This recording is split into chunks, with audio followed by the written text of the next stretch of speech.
Yeah, I think those who are above 50% are feeling very much in the race. You're always very optimistic about your chances. You are focusing on the possibilities on the upside. You never panic. And with 50%, you're always feeling like you're close. 6 players out of 8 are, fully focused and ready to take their chances. But it is only for Nijat and for Alireza, I think, that it's a lot harder. And Nijat looks like he's taking this game as as one to defend. He went for a very defensive, solid Petrov, which is quite remarkable because it's usually the pet opening of his opponent, Jan Nepomniachtchi, and now Jan is facing it from the other side. Firouzja Praggnanandhaa game. See Firouzja taking a very different approach. He's going all in with the Sicilian. He's still hoping, perhaps, to get out of this hole that he dug himself into with the -2 score. He's hoping maybe for a streak of wins that will get him to a positive score and potentially some miracle chances to take this tournament. Danya, what we're talking about here with Alireza Firouzja in the bottom left, played the Sicilian defense. He's going to be taking risk. He lost a game against FIDE Gujarati, trying to will himself, but also play himself back into contention. Do you think that plays into Praggnanandhaa's hands a bit? Because Prague has been the one surprising his opponents in the opening and has been playing very enterprising chess.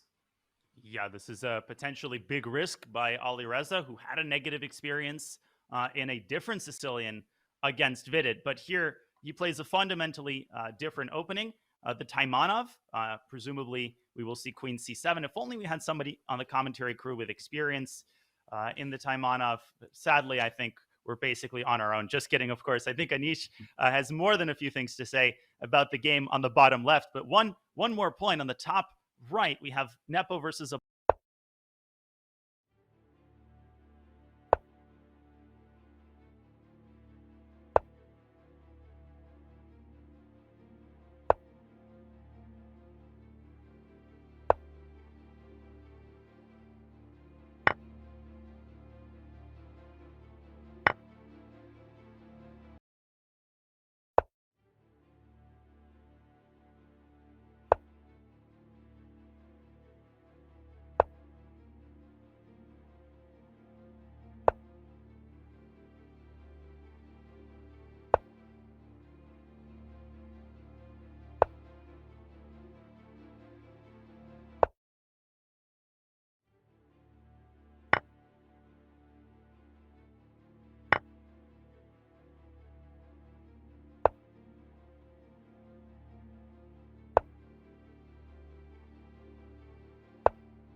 against Firouzja, it seems like they had peace. It's no surprise there. Look at the position, trading off all of them, and that means that a draw is the fair result between these two.